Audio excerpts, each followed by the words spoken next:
5, 4, 3, 2, 1.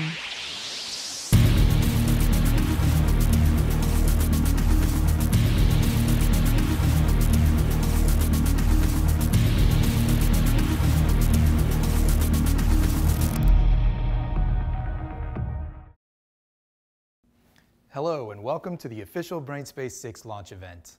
My name is Michael Griffin and I'll be your host for this webinar. Today is an historic day in the world of augmented intelligence. We here at Brainspace have set a new standard in advanced analytics with the official release of Brainspace 6. At Brainspace, we are altering the field of unstructured and structured data analytics through a unique combination of machine learning technology and interactive data visualizations. Brainspace combines an unparalleled user experience with world-class machine learning to augment the intelligence of subject matter experts, enabling you to gain superior insight and accelerate the process of identifying relevant information. The Brainspace 6 release can really be summarized into 3 major points. First, we recognize that what has traditionally separated us from other analytics platforms is the way in which we combine powerful machine learning with the best-in-breed user experience. We've always invested in this idea of creating a free-flowing exchange of information between humans and the machine, powered by interactive data visualizations, creating a powerful data analytics solution. So, we continued building upon that core strength and have worked to design an application that creates a seamless experience between you and the artificial intelligence. Not only have we enhanced the user experience, we are introducing additional visualizations to quickly guide you to what's relevant. And now, with review-like features such as notebooks and tagging, you now have the complete investigative and intelligence mining solution. Second, we wanted to create a platform that would allow the everyday user to harness the power of supervised machine learning. Historically, building predictive models to prioritize review or to autocode documents required complex workflows supported by highly experienced data analytics professionals. Brainspace 6 removes that complexity with our new continuous multimodal learning. You can now easily find relevant and non-relevant documents, clusters, communications, and conversations, and tag those instantly. Brainspace's unique approach to predictive analytics demystifies the traditional complex nature of supervised machine learning, allowing the user and the machine to collaborate in an interactive environment to easily build one or many concurrent predictive models. These models allow the machine to automatically bring more relevant documents to the top of the pile. These features provide a convenient and efficient way to prioritize documents based on relevancy ranking, giving attorneys, investigators, and analysts quick access to the most relevant information in their data. The last major point regarding this release is that we continue to build integrations, connectors, to other platforms, making the transfer of data between Brainspace and traditional processing and review platforms more seamless than ever. What's important to remember is that our single focus has been to provide you with a leading-edge, world-class data analytics solution that can be used for intelligence mining, investigations, and accelerating the process of document review. We've built these connections to other platforms so that you can take advantage of what they do best, whether that's collecting or processing data, document review, or document productions, while taking advantage of our industry-leading data analytics solution. We would like to take a moment to recognize our current integration partners and to let you know that as we move forward into 2018, we are planning additional integrations with other industry-leading collection and processing technologies. I ask that you join me now for the next 30 minutes as we take you on a tour of Brainspace 6, including new features, enhancements to existing features, and an overview of our new streamlined workflows, which take advantage of our unique approach to supervised machine learning. Okay, we'll begin our Brainspace 6 demonstration by starting with the English version of Wikipedia. So we took about 4 million articles from Wikipedia, and we've built a data set off of those articles.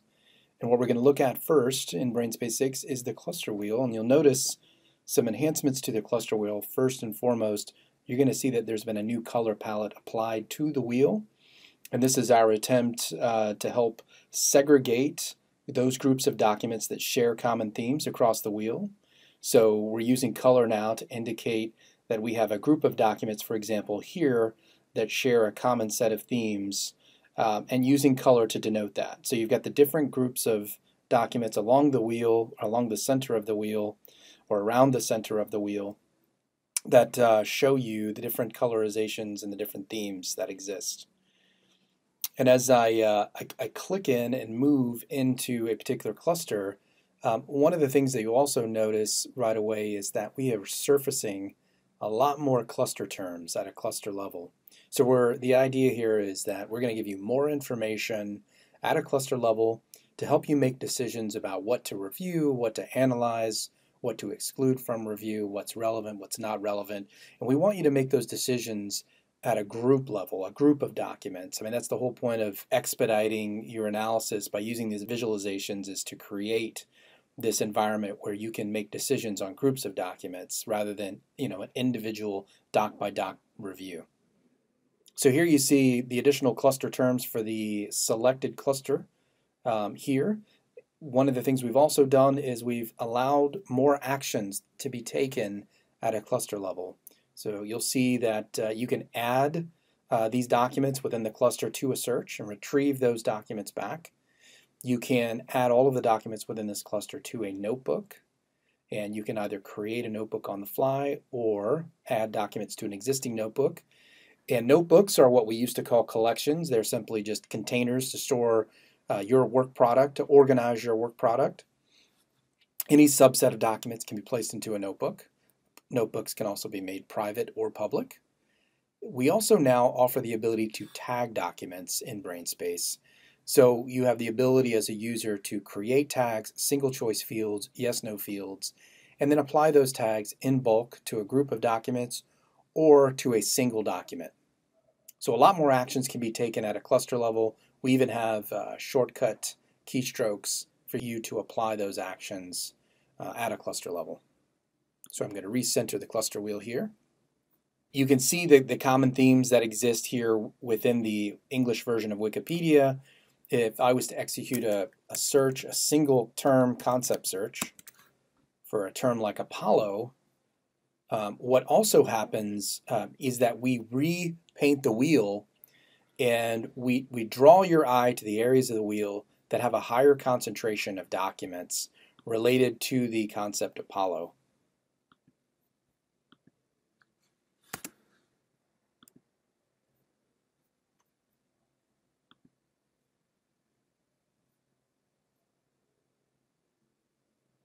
Okay, next we're going to move to the Enron dataset we all are quite comfortable with at this point. I'm going to open up the Enron dataset. It's about 770,000 documents. Again, we'll start with the cluster wheel. Again, noting the colorization here. At the zero state, if you recall the cluster wheel, the whole point of the cluster wheel at the zero state is for the machine to tell you, this is what I know about your data. So without the human interaction, the machine is saying at the zero state, here are the themes, here are your documents grouped together lexically based on common words, common vocabulary. They're being grouped together into these clusters, and then the machine is surfacing a set of themes for each of those clusters. So allowing you as a user to begin exploring large amounts of data very quickly and understand what themes exist within your data set. So that's really the point of the cluster wheel at a zero state. But we're going to talk about concept search next, and you'll notice the concept search bar has been surfaced at the top of every screen now in Brainspace. We recognize that concept search is really kind of a core piece of functionality within our technology, and we just want to make that more readily available, more readily accessible to the user. So as you're looking at your data, regardless of what screen you're on, regardless of what level of data that you're looking at, individual documents, groups of documents, you get ideas about maybe a term or a phrase or even a paragraph, something that you want to search for and execute as a concept search. We just make that a lot easier. Because this is the Enron data set, I'm actually going to begin a concept search with the acronym LJM, which we know was a special purpose entity created by Andrew Fastow. It really sort of got the ball rolling on the whole Enron scandal. So I'll execute that as a concept search. Two things happen. One, the list of expanded concepts, terms, and phrases get returned in this expanded concept drawer. You'll see these are the top 10 related concepts.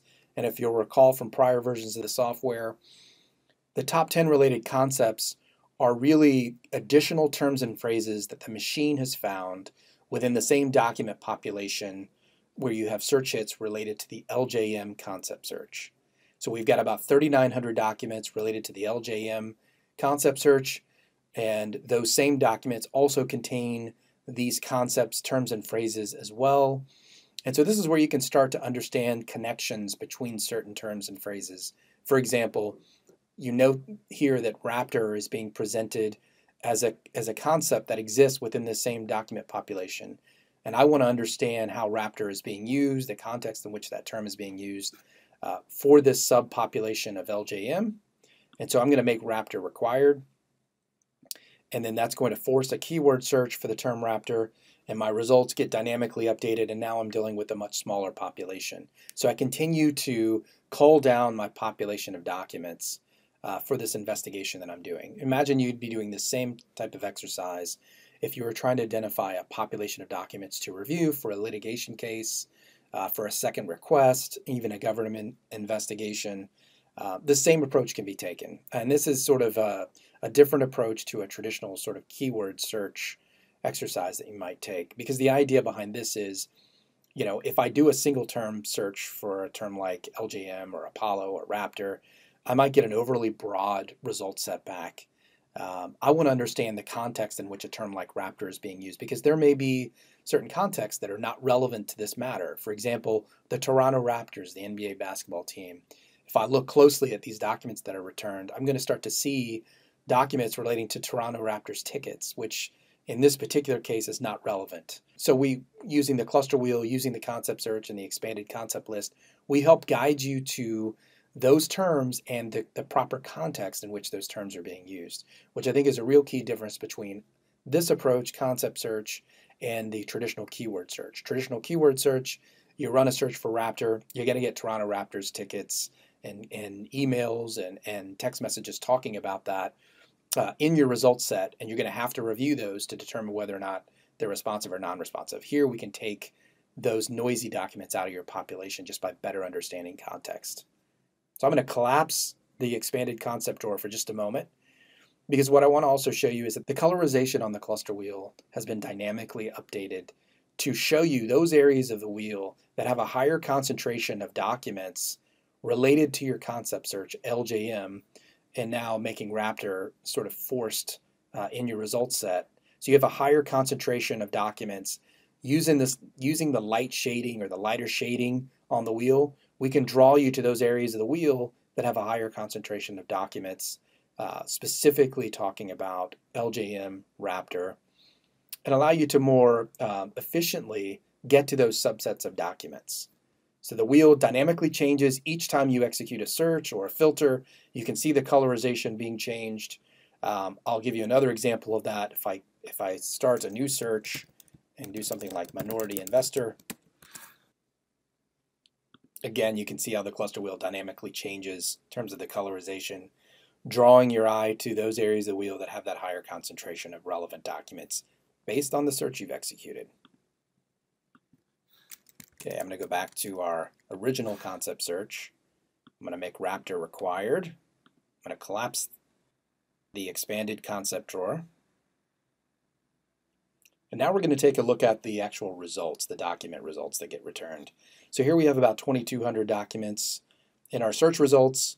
A couple of new things to point out. Number one, we have a new relevancy distribution graph. This is an interactive graph.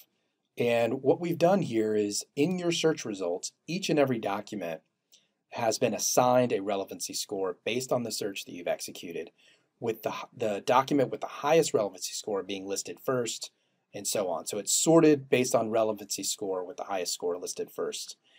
And you can see we've also graphed out those scores on this chart. We've also applied a stamp to every document, letting the user know which of the documents are original, which ones are near duplicates, which ones are exact duplicates. That's all new as well. And in addition to that, we've got an icon in the lower right-hand corner of each document which this is basically the pointer on the cluster wheel. So by clicking on that icon, I can see where that document exists on the cluster wheel. And that's important because if you come across a key document or an important document and you want to know where that document resides on the cluster wheel, use this icon to locate that document on the wheel. And then obviously any cluster that line crosses is a cluster that this key document is part of. So you can decide that there may be an entire cluster of documents that you want to review, send to Relativity to review, or review inside of Brainspace. So you've got the options with our integration with Nuix and with Relativity and soon with other platforms. You'll have the option to, or you do have the option today to send those documents over to Relativity to batch out for linear review. You have the option of taking the entire cluster and placing that into a notebook and having reviewers inside of Brainspace classify those documents using our new tagging capability. So you have different options there based on the size and the scope of the matter. You have options to either do the review inside of Brainspace or actually perform that document review in Relativity or even in Nuix. When you open a particular document in your search results, there's a new look and feel to the document viewer. You've got your extended metadata here on the left-hand side. You've got your text rendering of the document here in the center. The document viewer can now be detached from the main screen. So if you've got multiple monitors, you can have the document viewer on one screen. You can have the application existing on another screen. So you can use the analytics and then review those documents at a document level through the document viewer on a separate screen.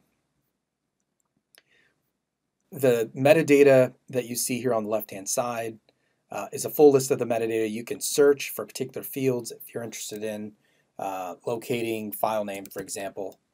If I start typing file, we've got look ahead capability, and we'll pull up any metadata field that has the word file included in the metadata field name. You can see any tags that have been applied to a single document. You can search for tags and apply tags as well. So I'm going to close the document viewer and going back to the relevancy distribution graph. So as you start to explore the documents in your results set, you'll notice that as you begin reviewing documents in your results set, you'll notice that there will be perhaps non-responsive documents coming back. So in the example of the Toronto Raptors tickets, I may come across documents talking about, the word Raptor, but in a completely different, non-relevant context. And I may want to take those documents based on that relevancy score, and I may want to clip off those documents below that score.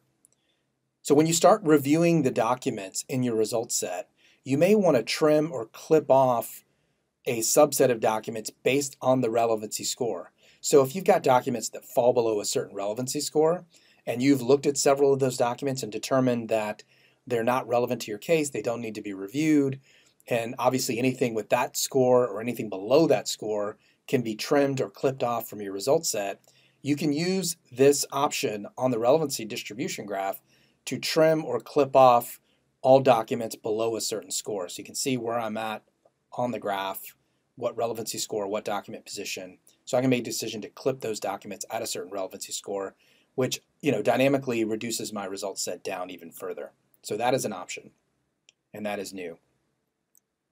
You also notice that you can build a focus at any point on any subset of data. If you recall, focus, really the purpose of a focus is to be able to build a cluster wheel on a subset of documents, regardless of how you got to that subset. A metadata filter, a date range filter, a concept search, a keyword search, a combination of those things. You can take the results and build a focus off of those results. And really the importance or the value in a focus is if I've got a subset of documents like the 2200 that you see here, and I want to really understand what are the themes being surfaced for that specific subset of documents. You can build a focus, look at that subset using the cluster wheel view here, and see what rich themes are popping up around those documents that I believe are relevant to my case because I've executed a concept search to find the specific documents that you see here. One of the things you can also do from the cluster wheel is if I've actually applied some of the Brainspace tags to certain documents, I can click on those tags on the left-hand side so that when I click on a particular cluster, I'll get a breakdown of how many documents in that cluster have been tagged with a certain tag and choice. So that gives me what percentage or the number of documents within that cluster have already been tagged with a certain tag and choice. I also have the option of showing where those documents live within the clusters on the wheel. So if I want to take LJM, for example, and the choice responsive, so this tag and this choice, where are those documents? Where do they exist on the cluster wheel? And you can see the colorization is dynamically updating to show you those pockets of documents that have already been tagged as responsive for this particular issue. So again, it drives you to the areas of the wheel that are more relevant to what you're looking for, just by overlaying this tag on top of the cluster wheel. Other things that you can do at a bulk level, we talked about you can bulk tag your search results. So I can take all 2,200 documents and apply an existing tag. I can create a new tag and apply choices to that tag. I can also add my 2,200 documents to a new notebook, so I can create that notebook on the fly. I can add these documents to an existing notebook. I can also, as I'm adding documents into a notebook or tagging documents, I can decide to include the entire email thread. I can decide to include all the family members in tagging or when creating a notebook, or the related documents. So the documents that are found in the same cluster on the outermost edge of the wheel.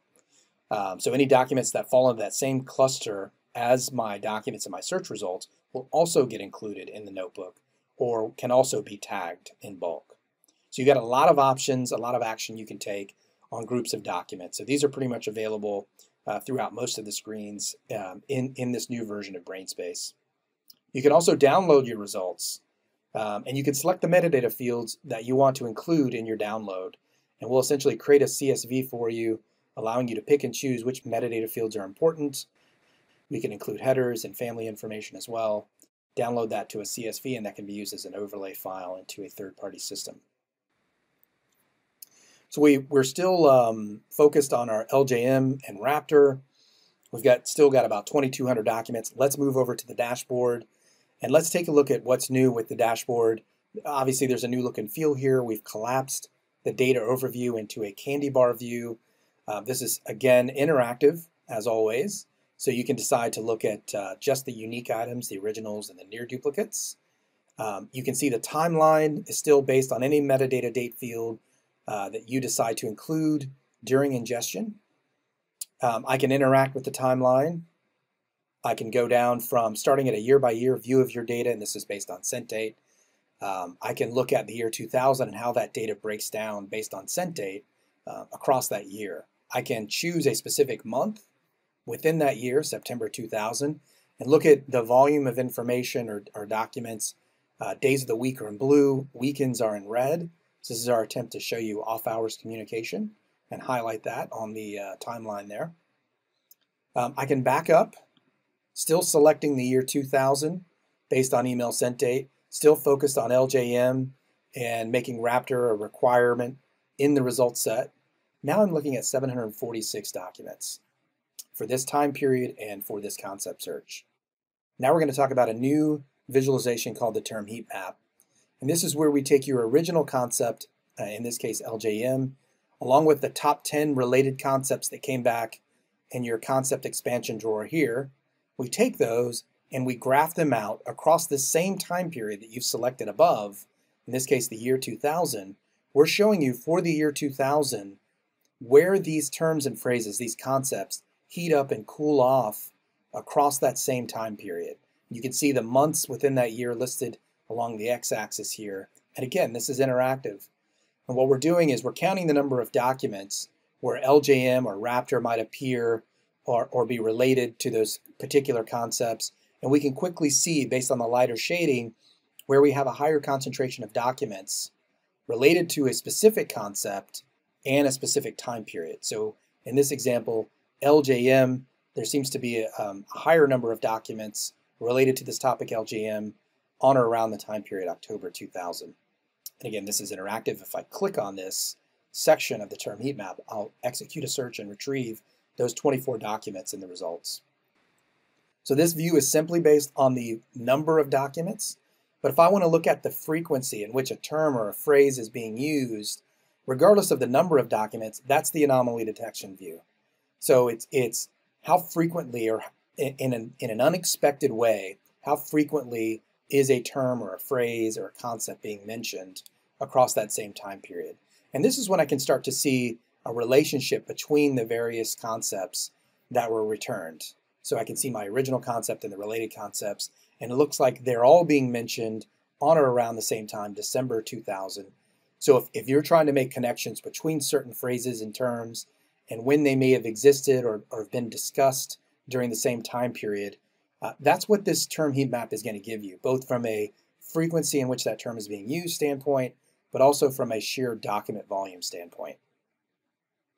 As we move down to the bottom of the dashboard here, what we see is a new and improved facets section.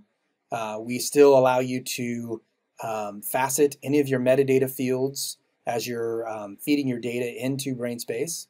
But what's new about the facet section is that you now have the ability to load the entire list of all the values associated with a specific metadata field, regardless of the field. So if you recall, in the current version, we give you just the top 10. Here you can load the entire list. You can load the next 10 or the entire list.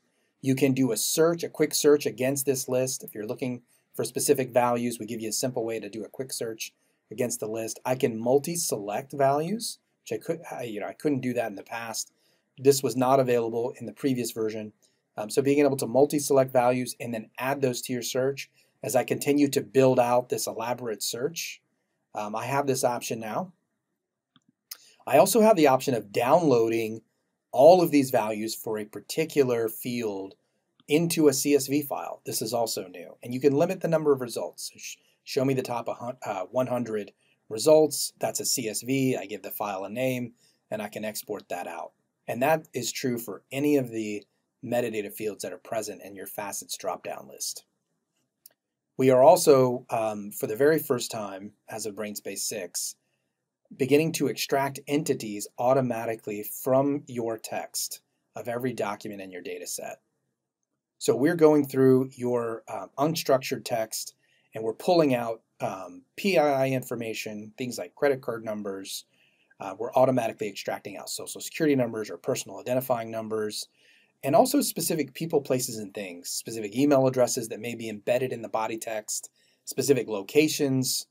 Here's an example of that. So when we detect what we consider to be a location, we'll extract it out, and then we'll group these values or the documents based on these specific values. So I've got 37 documents that mention Houston, Texas for my LJM Raptor search for the time period 2000. So again, you can see how we combine the visualizations and the features to really give you this really powerful filtering, searching platform. You can see how we can combine the various features, the ability to pivot on a particular entity, to select that entity and combine it and append it to our existing search. So there's a lot of power in that ability to continue to cull down your data sets using all of the features available from within Brainspace. So in addition to, we talked about specific people, places, and things, monetary values, specific organizational names, product names. You can definitely see from an investigative standpoint how entities could be very important or very powerful when performing an investigation. These entities can also be exported out and overlaid into Relativity or Nuix. So if the entities are important for a particular matter and specific entities are important, including PII information, we can export those out and load those into Relativity so that you can identify them within the Relativity environment or Nuix environment.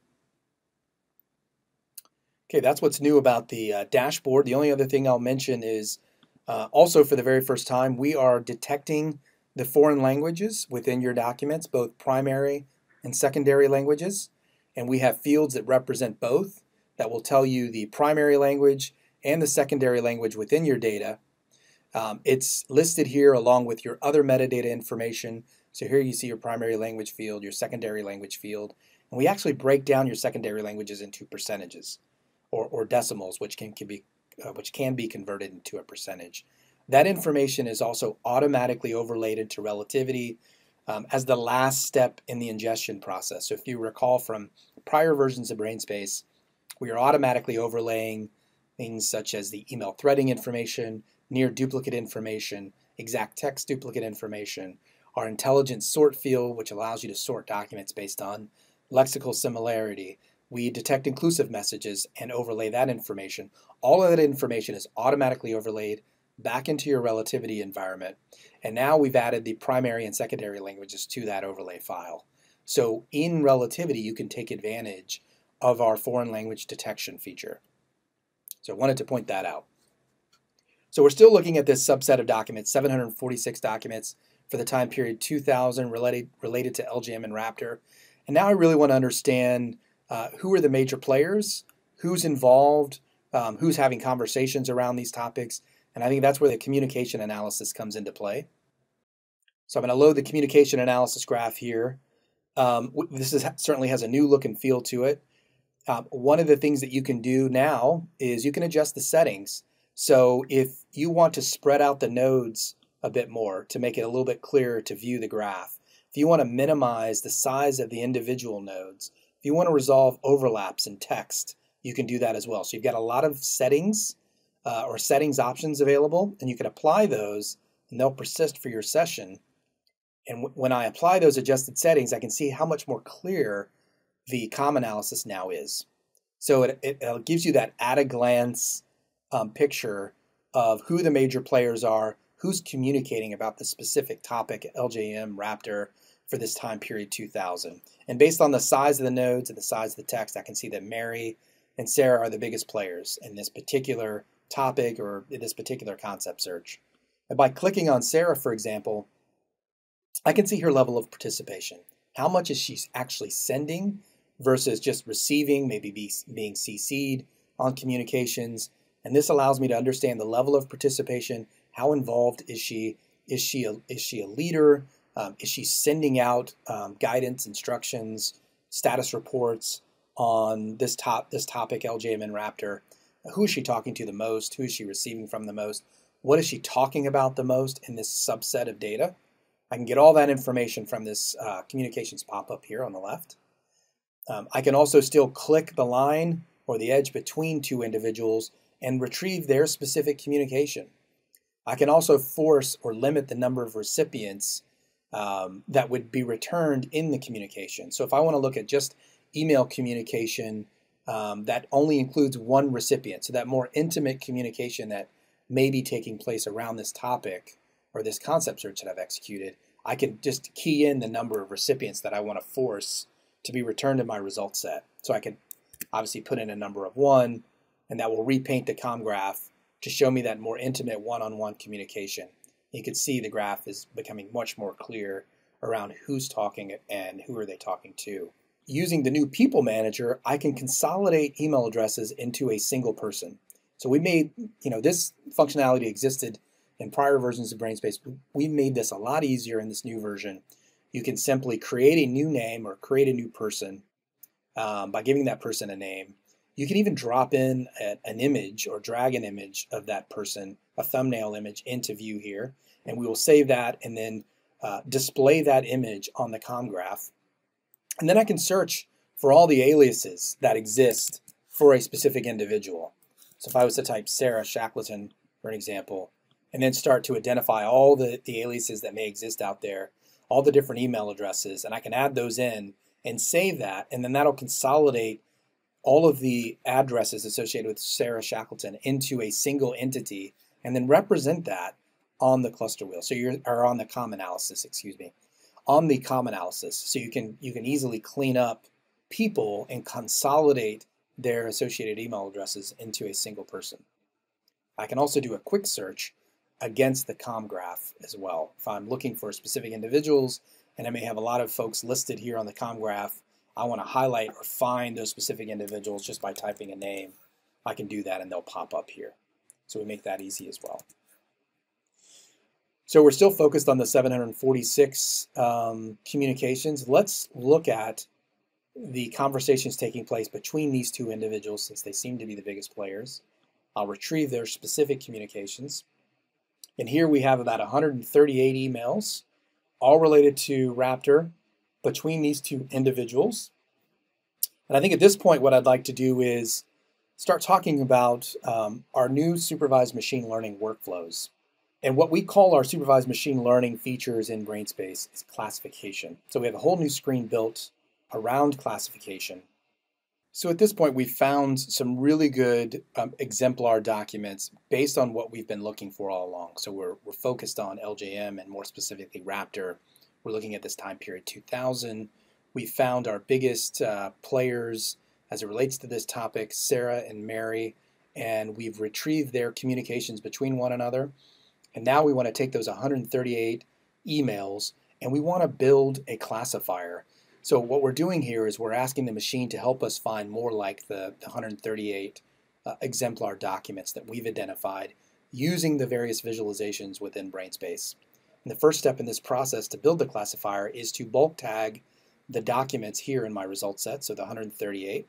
I'm going to do that by clicking on the tag icon.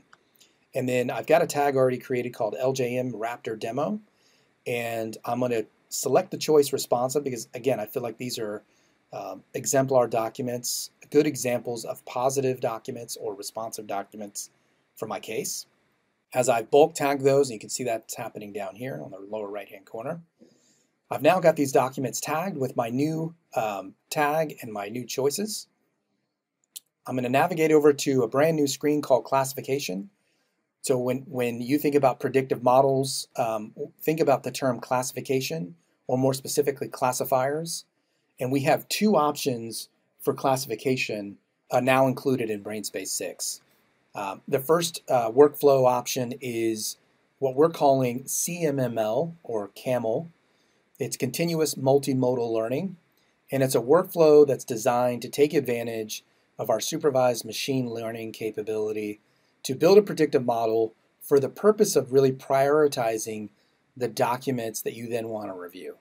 So being able to take advantage of a predictive rank to organize more intelligently the document population that you're then going to review, either inside of Brainspace or inside of Relativity.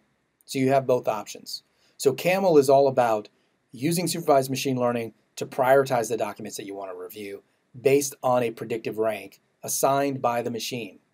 So we can build a classifier to do just that. We also have the option of building a traditional predictive coding classifier, and that's where you're going to use a predictive model to auto-code a bunch of documents. So it's not about necessarily prioritizing review. It's more about, you've got a tight deadline, maybe it's a second request, you've got a lot of data that has to be classified, and you want to leverage predictive coding to be able to auto-code a bunch of documents after you've trained a model. So you might sit down with opposing counsel and you may negotiate predictive coding goals. You may establish goals such as a recall goal of 80% and a margin of error of plus or minus 5%. Those goals would be plugged into our system and then will be used to build a control set, to build a seed set, and then subsequent training rounds. And you'll continue to train the model until you've achieved your predictive coding goals. And then at that point, you'll close the session out and auto-code a bunch of documents as either responsive or non-responsive. That's the traditional predictive coding workflow. We do offer that. But what I'm going to show you here briefly is Camel, CMML. So we'd start by saying I want to build a new classification or new classifier. You simply give it a name. And we'll call this LJM Raptor Demo. Again, the two workflow types you have available, CMML or Camel, and predictive coding. And we want to build a Camel model because we're going to prioritize documents for review. And that can be done for either an investigation or for a litigation case. And you can manage that entire process either inside of the Brainspace interface or Relativity. So when I click Next, the machine is now asking me to identify the positive category for this classifier. And if you recall, we used LJM Raptor Demo as our tag, and we bulk tagged 138 documents as responsive. And responsive is my positive category. That's the category. Those are the documents I'm looking for, right? The responsive documents. And again, 138 documents were tagged. And for my negative category, I'm going to use non-responsive choice. You can see that we haven't coded any documents non-responsive yet. And that's okay. With the flexibility of Camel, the machine does not require any negative examples to start training the model. At some point, you're going to want to include negative examples in order to improve the predictive rank for each and every document in your data set. But you can simply start with positive examples. We've built in that flexibility. And again, we're not asking you to build a control set or a seed set. We're just going to train on the initial documents that you've identified and coded as responsive. And that's really it. I click Save. And now I'm ready to begin my training. And I'll show you an example of one that we've already built out. And this is the Camel or CMML dashboard. And this is where you manage your predictive model. So you can see here we've already created a couple of rounds. And this is about 760,000 documents. We can run a training round on that size or that population of documents in about 30 seconds. So this is very fast. We take the 138 initial documents. The machine learns from them quite quickly and then applies or assigns a predictive rank to the remaining documents in your population. In this case, 761,000 roughly documents will get assigned a predictive rank.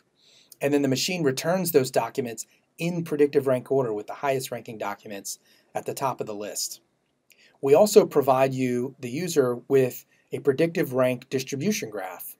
So, using it in the same way that you use the relevancy distribution graph to trim or cut off documents below a certain predictive rank. So if, let's say, you're doing an investigation in Brainspace and you've identified that a lot of the exemplar documents or the documents that are highly ranked are at the top of the pile here, and you want to clip those off, you can use the predictive rank distribution chart and trim that population so that anything with a score of, let's say, 0.98 and higher is what I want to include in my results set, and I want to clip off everything else. You can also take documents over a certain predictive rank score and build a focus off of it. Look at what are the common themes around the documents that are being highly ranked as responsive, and use those themes to sort of drive you to more examples of responsive or positive documents, and then retrain the model on those examples. You can also just start at the top, start with the most likely responsive document, open it up, and confirm whether or not this document is indeed responsive or non-responsive. You can stamp that document, and when you stamp a document, it automatically navigates you to the very next document. You can see that here.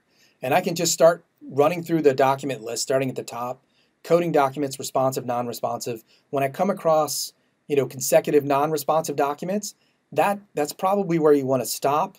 Take the documents that you've coded manually and retrain the system as a new training round. So you can see how easy it is to build a Camel model, to train the model, and then there's a lot of options that you can take in terms of the results that you have here. You can build a cluster wheel or a focus off of highly ranked documents and understand what themes are making them responsive. You can just go through and do a linear review and classify or confirm responsiveness for the documents that are highly ranked, and use those manually coded documents to improve your overall predictive model. We give you a couple of tools to help you really understand how well you're doing with training the model. When can you stop training? And that's always the question being asked. There's a couple of things that we provide you to help you get to that decision. One is this graph, which really sort of graphs out, as you continue to code documents, how many of those documents or what percentage are being coded as positive. So if you're still identifying responsive documents or positive documents round over round, you're going to see this line continue to climb up. When this line starts to flatten out over several rounds, what that's telling you is you're coding more documents, but you're not finding any more positive examples. So that's one indication that you're training and that your model is probably optimized and it doesn't require any additional training. Another way to know when your model is finished is by looking at what we call the stability measure, stability score. You'll start to see this score after 3 or 4 rounds. The score is a number between 1 and 100, and what this is measuring is how much the rank for a single document is fluctuating round over round. And where it's not fluctuating at all or fluctuating very little, your stability measure will be really high, close to 100. Where there's still a lot of fluctuation, but for the same document round over round, that means your stability score is going to be low, and that means that there's still positive examples being identified. The machine is still learning about new positive examples, new likely responsive documents, and it will require you to continue training the model until you reached some level of stability. So use the stability measure, use this graph to understand when you can stop training the model. So we've talked about, this dashboard and being able to take advantage of Camel all within the Brainspace interface. But you can also use Camel in conjunction with Relativity. So I think in terms of investigations, there's a lot of power in using the Brainspace interface to manage that investigation from beginning to end, even using Camel all inside of Brainspace, because we've got tagging, we've got notebooks, we have this dashboard, all allowing you to manage the entire investigative process and taking advantage of Camel. But let's say it's more of a litigation case where you've got a lot of reviewers and you're going to manage the review process in Relativity. You can still take advantage of Camel even though you've got a case that's being reviewed in Relativity. And the way that you would do that is you would, instead of actually creating a tag within Brainspace, you would connect to a Relativity tag. So instead of saying new tag and then specifying a tag and choices, you could say I want to connect to an existing Relativity tag. So remember, every one of your data sets in Brainspace is connected to a specific workspace in Relativity if you're using the Brainspace Relativity integration and connector. And so here I've chosen the option to connect a tag. Here are all the tags in Relativity that are available to me. You can see that I've already pulled in Brainspace CMML1. That is a Relativity tag.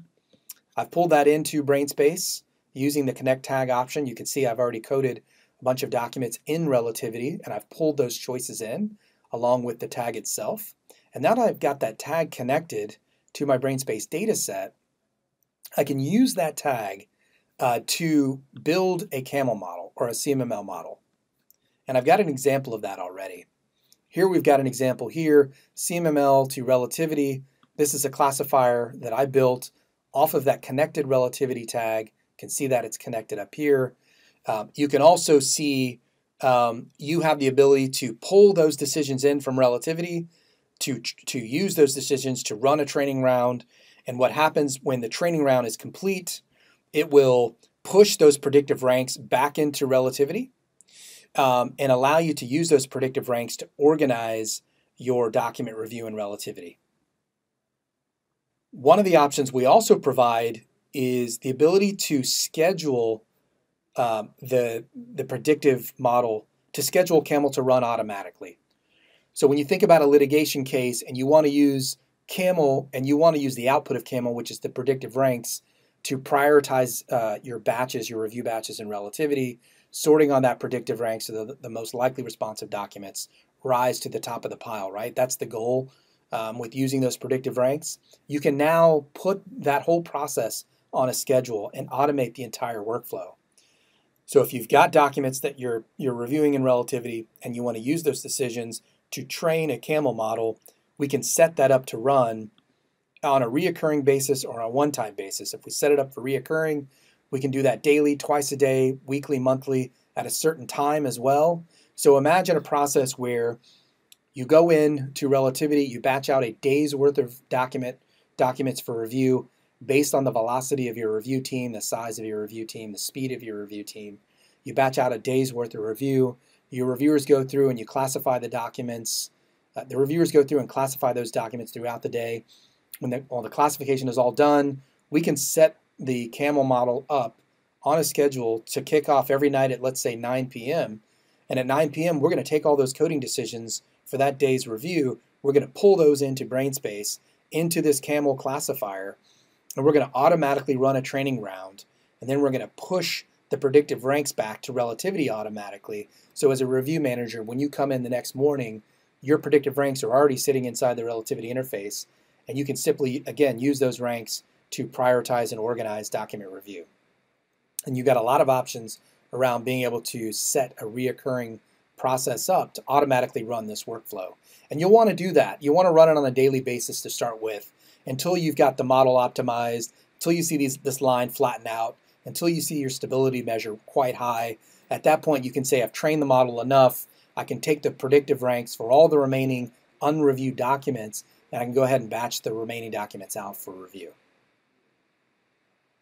So there's the flexibility in the Camel workflow, being able to run this entire process inside of Brainspace or use it in combination with Relativity for litigation type matters.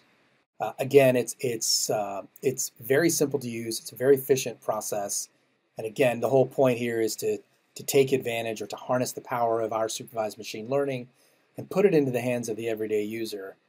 Because there's a lot of value in having predictive ranks available for each and every document in your data set.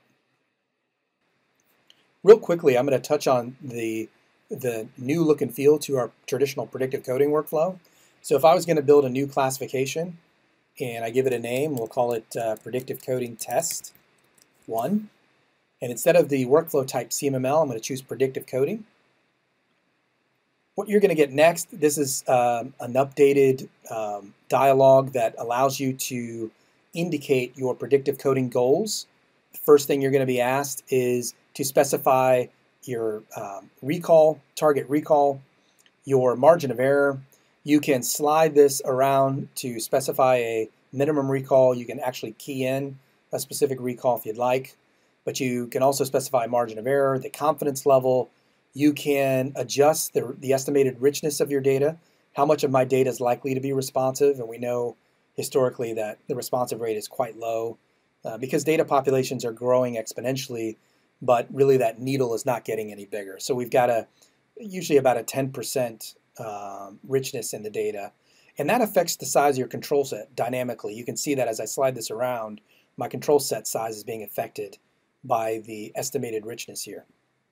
One of the last things I want to talk about before you click Start Session, and the first thing you're going to do is, if you'll recall from the current version, we're going to automatically create a control set in Relativity for you. So this entire workflow continues to be driven in combination with Relativity.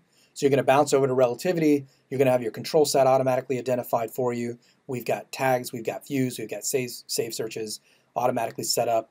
You can go to that control set, have a subject matter expert review it. When the review is finished, Brainspace automatically updates. You get all your control set information, and then we take you to the process of building a seed set and then subsequent training sets. But what is also new about predictive coding and the predictive coding workflow is we also now offer a cost simulator for review. So you can specify, and in any foreign currency, what is the average cost to review per document. So if I say 50% or 50 cents as an example in US dollars, and then I say Start Session, we're going to estimate the cost of review to get to your targets here. And I'll show you an example of that real quick. I've got a predictive coding session that I've already been working on here. And here you have the cost simulator information. You also have a lot of new information, a lot of metrics being presented to you. This is all brand new, that we're doing this for the very first time.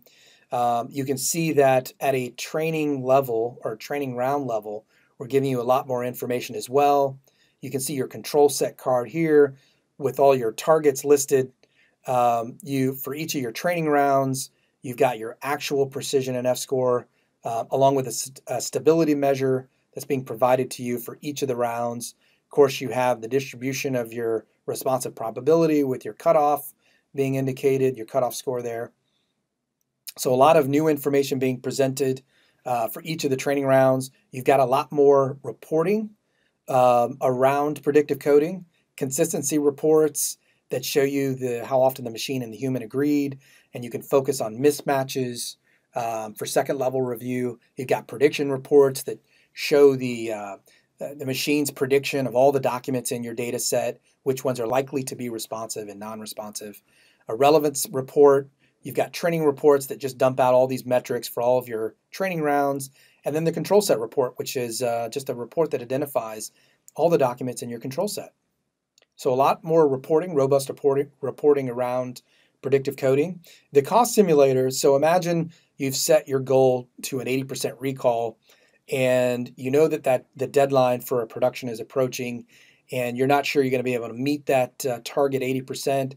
If you were to adjust your recall using the slider here, and recall is on the y-axis, percentage reviewed is on the x-axis. If I was to slide this down to a lower recall, I could see here what is the cost based on the average cost per document that I plugged in when I was establishing my predictive coding goals. What is the average or the total cost, estimated cost, to review the remaining population of documents to get to this new adjusted recall? So instead of making my 80% goal, if I want to say, look, I think I might get to a 60% recall within the next week to meet that deadline, it's going to cost me $109,000 to get there. I'm going to have to review this many documents with families. This is how many documents I'm going to have to review to get to the next relevant document. So all that information is presented to you to allow you to negotiate a lower recall. So if you're not going to make your goals, use the slider, use the cost simulator as a negotiation tool to show what it's going to cost to get to an adjusted recall. So all that's brand new. You've also got your actual precision and F-score and recall, projected recall information here as well, along with your overall stability measure for this particular classifier. One of the things I'll also point out about our supervised machine learning and our classification workflows is that, at least for CMML, continuous multimodal learning, or Camel, you can build multiple Camel predictive models or classifiers and have those running concurrently. So if you've got a client, you've got a large data set for a client, and you need to review that same data set, but for multiple issues, you can build a classifier, a Camel classifier for each of those specific issues, pointing to very specific tags, separate tags, and have those classifiers running concurrently. So we've never had that capability in the past, but you can run as many classifiers using the Camel workflow as you need to against the same data set. So that's all new. One last thing I'll show you, and then we'll wrap up the demonstration. I'll go back to analytics, and what I want to show you is a new email thread visualization that we've created. And I'll use this example here to demonstrate this. So when you're looking at an actual email through the document viewer, you can decide that you want to see the entire thread through our new email visualization. And you can do that by clicking on this icon, and it will launch the new thread analysis visualization here. And what we're trying to represent is the entire thread in this graphical view. It's interactive, so you can interact, you can tag documents or emails within the thread, either single emails or in bulk. You can see the list of recipients for each of the emails. So there's a lot of action that you can take. There's a lot of interaction that can happen with this particular visualization. We think it's quite powerful in terms of investigations, where you're managing that whole investigative process inside of Brainspace. And so if you look at this particular thread, you can see that we have the sender's name mentioned here. We have the subject here this is a single message, by the way. So we have the subject being listed here, the sender being listed here. We've got metrics around how many individuals were in the to field versus CC versus BCC. And then you can see that entire list of those individuals through a drop down below the email card. You can also see a timestamp of when that email was generated. And you can see that this message actually starts the thread. And what happens is we've got this individual by the last name Kitchen that sends an email out to a group of individuals, and then he replies to himself. That's why you see this email being generated here. The gray line here indicates a reply. If I wanted to see this entire thread in the chronology in which the thread was created, I can turn on chronology view, and you see this numeric badge light up in the upper left-hand corner of every message in the thread, and I can follow the chronology of how each and every message was created within the thread. I can also highlight, if I have documents that have already been tagged a certain way, I can highlight those tags here on the visual. So if I've got documents coded a certain way, I can highlight those tags, and you can see those documents coded right here inside the email visualization. We also denote which of the emails in the thread are inclusive using this orange check mark and this badge in the upper left-hand corner. So you can quickly look here, and this makes sense. All of the messages sort of at the end of each of these branches is the inclusive message. We also indicate whether or not a message has been forwarded. So the gray line indicates a reply, the yellow line indicates a forward. So you can see Kitchen forwarded the message to himself at some point. And you can also see that he We've got an individual here that replied to that message as well. So you've got a lot of information being presented to you. You can see the attachments. You can see which emails have duplicates and how many duplicates they have. So you get quite a bit of information being presented within this visualization. And actions I can take against this visual. I can tag documents within the thread or in bulk. I can tag the entire thread. I can add this thread to a notebook. So if I'm creating a notebook of likely responsive documents, I can add this thread into that notebook on the fly. Got some metrics around which individuals are included in this thread and where are they being included. Are they senders? Are they recipients? Are they BCCs? And so on. If you've got a really complex thread with a lot of branches, we've also got a thread navigator here in the lower left-hand corner. So you can see the power of this thread visualization and how it can be really used in terms of investigations. And remember, all this email thread information is also being pushed back into Relativity and can be taken advantage of inside the Relativity interface for litigation cases or just cases in general that are being managed inside the review platform. In closing, we want to enforce the idea that machine learning and augmented intelligence are critical to the acceleration of human capabilities. It's our belief that analytics is no longer just a part of the e-discovery process. It has become the heart of the overall process, from ECA to investigative analytics to accelerating document review. This concludes our presentation of Brainspace 6. After seeing the next evolution in data analytics, I hope you're now as excited as we are about this release. Thank you for your time today. And if you would like additional information about Brainspace, including Brainspace 6 promotional pricing information, please contact us at sales@brainspace.com or click on the link below this video.